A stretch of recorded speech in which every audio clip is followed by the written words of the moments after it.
This is Jaydon Burrell.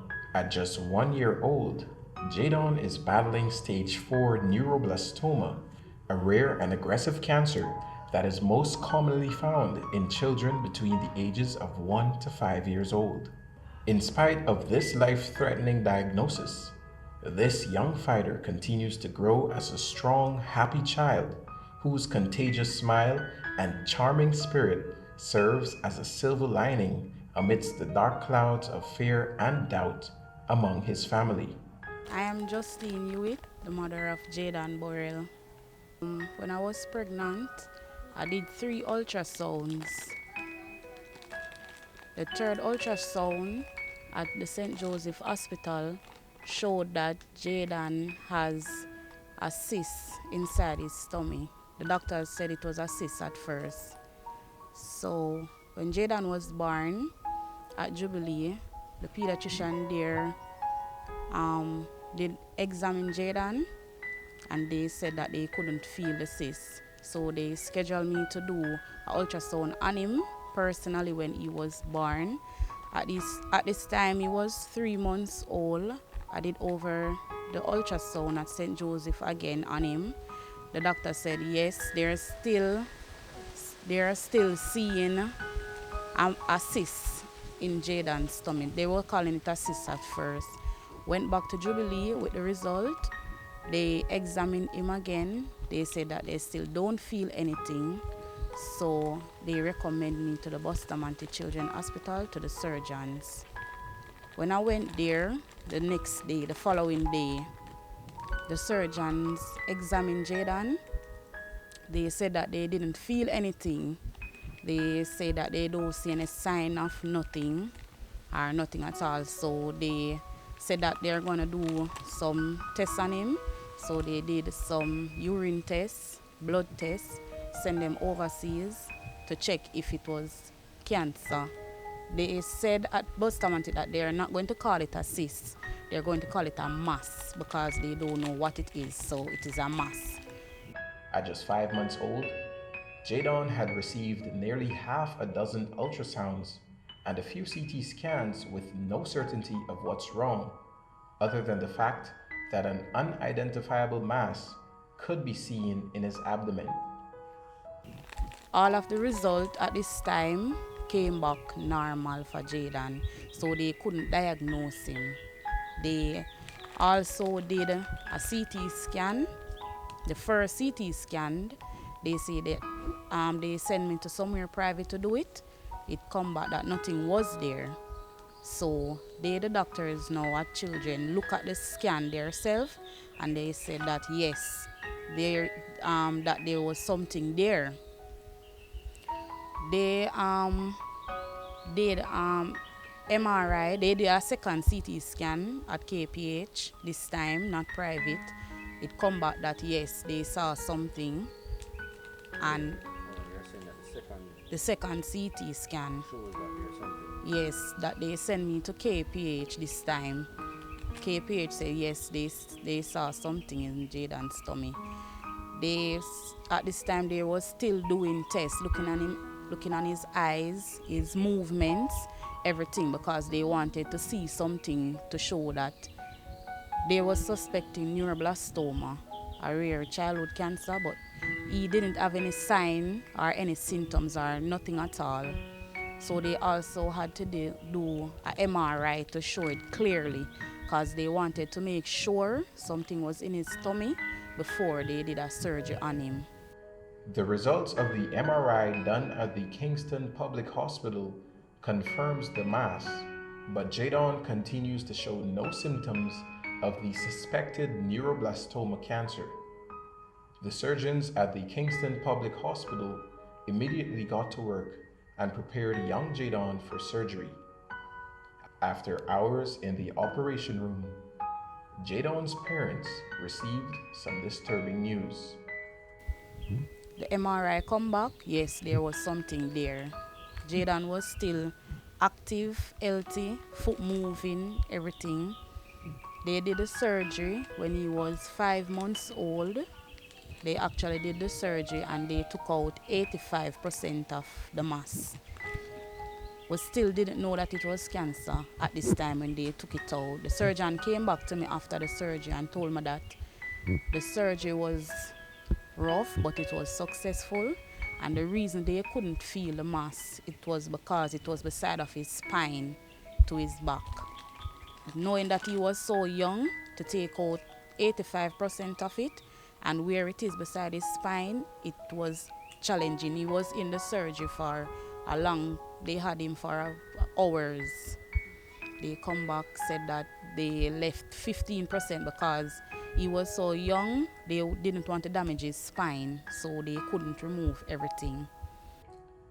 The mass found in Jaydon's abdomen was so close to his spinal cord that the surgeons had no choice but to leave it there to allow Jaydon to continue to function like a healthy human being.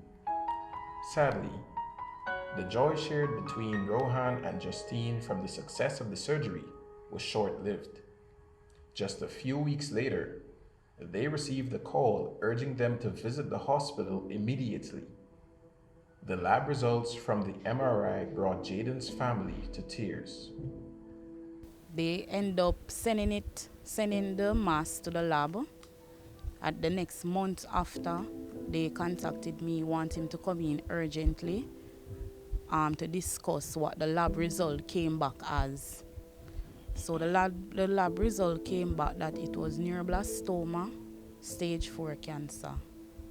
Because after they did the surgery, it had spread because it is an aggressive cancer. So them touch it and it spread. Before the surgery, it was nowhere else but in his back, where the MRI and the CT is showing. It wasn't spread at the time, but the fact that they touched it and it's aggressive, it has spread all over. So that so there was the time that it became stage 4 because it spread. They wanted to start the chemo right away, knowing that they caught it so early and wanted to try it. They said that the chemo wasn't 100%, but it was a chance, it was 50-50. Neuroblastoma is one of the most aggressive cancers in the world.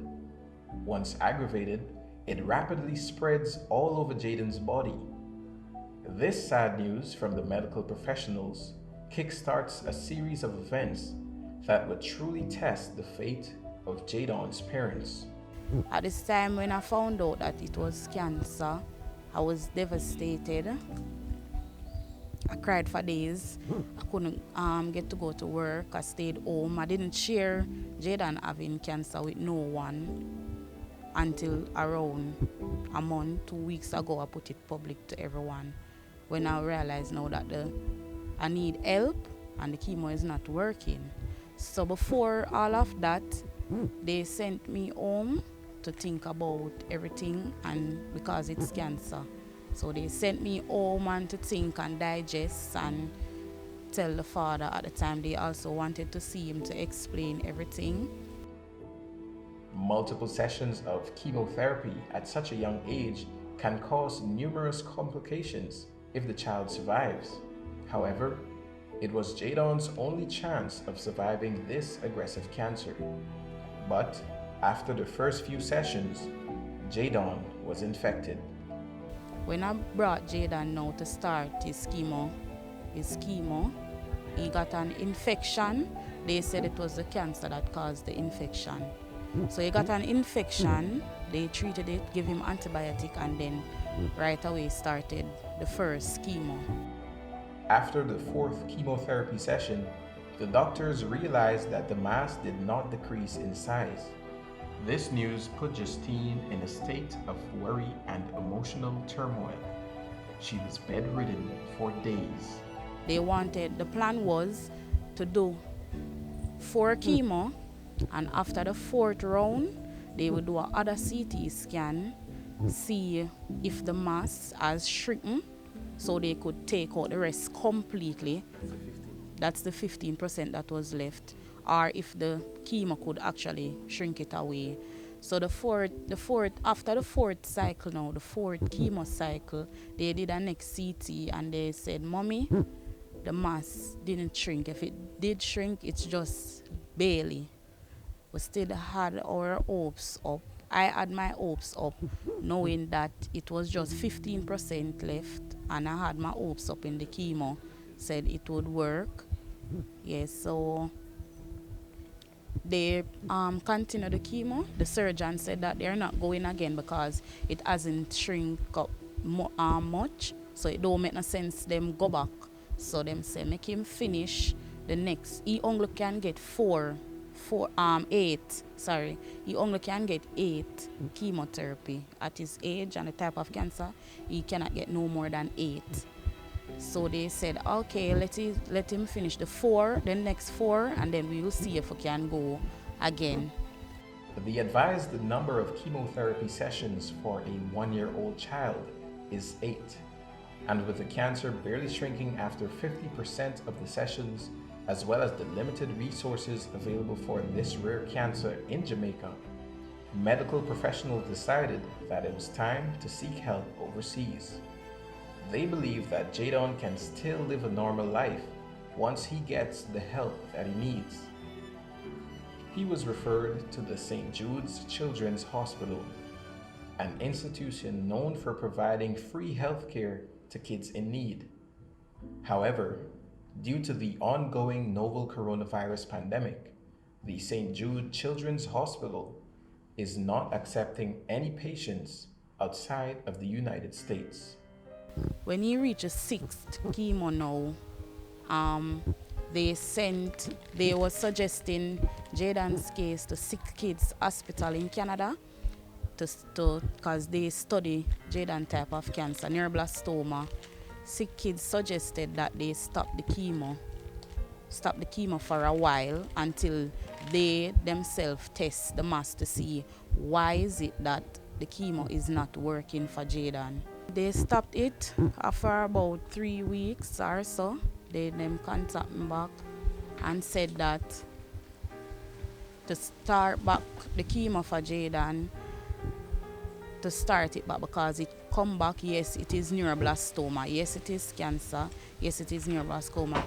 Canada was looking at it to see if a special type of protein was on it, to see if that is why the chemo not working, but it came back that special protein is not on it. If that special protein was on it, Jaydon wouldn't even be here right now.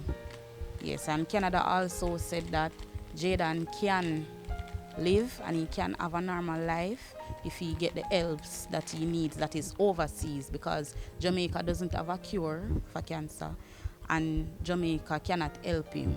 So if he get the helps that he needs overseas, he can have a normal life. Around 2 weeks Friday ago, because I got a hospital for him. I tried St. Jude's before he started the chemo as well, myself and his oncology team. They said that they are not accepting no outpatient because of the coronavirus, which I've even tried last week again, knowing that was from October. I tried them last week again. They said that they're still not taking no outside patients. You know that St. Jude's is free and it deal with cancer children. They take care of the flights, the stay, everything. But they are not accepting anyone. They told me that his doctor can still send in a referral, but they said they did and it wasn't successful. The unsuccessful referral led Justine to the Nicholas Children's Hospital in Miami, Florida. But unlike St. Jude, this hospital is not free. Its estimated cost to give Jaydon the proper health care he needs is roughly 150 million Jamaican dollars. At this point, Justine could no longer keep her son's sickness a secret if she hopes to save his life. I got a hospital, Nicholas Children's Hospital in Miami, Florida, and around 2 weeks ago, they called me and told me that the estimate is $1 million US.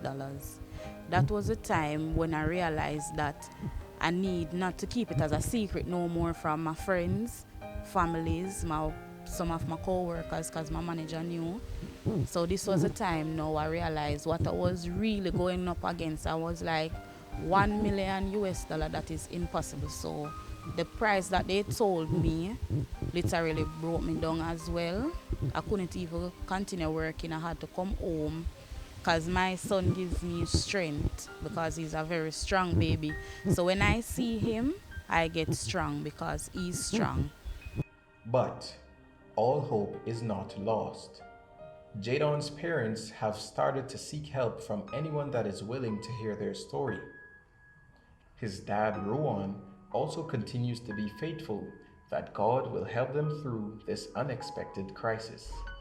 So very much so at this moment. But still, in spite of all the roughness, I know that there is the Lord, you know what I mean? He's promised us that He would always be here for us in spite of the hard struggles and trials of life journey, you know what I mean? God and Jesus Christ, all the way. I know that God is able. I know that God is able, so I have to be strong for the family. His mommy, she's very hardworking and courageous. She's there, she's there, she make a lot of effort and make all this interview right now to be possible because she have been reaching out to people. She have been reaching out to people more than even I am doing. I am more like reaching out to God and I'm more like in the Bible and praying and seeking the face of God's grace at this moment. She's also doing so too as well, but she's there and she get a lot of support from friends and families and co-workers and management and staff and so forth. Jaydon's parents have been receiving help from members of the community, family, friends, and even a few local artists, but they're still a long way from the estimated amount needed for Jaydon. I've tried Minister Christopher Tufton in his DM on Instagram multiple times. He didn't even read it. It didn't even say seen or anything. And I've also tried Honorable Andrew Olness. No response. I've tried him a lot of time as well. I've reached out to a lot of artists, producers, social media influencers. Most of the social media influencers, some of them, they reposted Jaydon's story. Ja Vinci actually reposted Jaydon's story as well on his Instagram, and he was looking help for me. An artist, I am Styles Music G as well. He has reached out to me and donated to Jaydon's. Banking information is for the NCB. It's Justine Hewitt, JustineHewitt, Justine Hewitt, branch Duke Street branch, and it's saving. And the account number for the NCB is 065318 That is 065318 And for my Scotia account, it's Justine Hewitt. Branch is Scotia Center, and that is check-ins 00. The number for that account is 00958747. That's check-ins for the Scotia 00958747. And the GoFundMe, it's Help Jaydon Fight Stage 4 Neuroblastoma, and it's a link. So I would have to send you the link. Okay, so if anyone out there willing to help me and my son Jaydon fight this neuroblastoma cancer, you can reach out to me. My number is 287-4777. That's 287-4777. I'm also on Facebook. My name on Facebook is Justine Wellbless Hewitt. I'm also on Instagram. My Instagram is Justine_Wellbless. So you can reach out to me on any platform. And if anyone knows anybody at all that work at the St. Jude's Hospital, if you could please get to them to accept my son over there, because St. Jude's is the best. I was told it is the best hospital for cancer patients, and it would save me all of this struggles and stress towards the family, because they are free. They take care of the family expenses. They take care of your child. You won't get a bill from St. Jude's. But if not, I'm accepting donations because being to Florida, I would have to pay bills there, food, find bills to take care of myself and my son. And Florida, it's not free. It's a lot of money, 1 million US. So If you want to help save Jaydon's life, you can donate to his GoFundMe page or get in touch with Justine by calling 876 287 4777 or on Instagram at Justine underscore wellbless.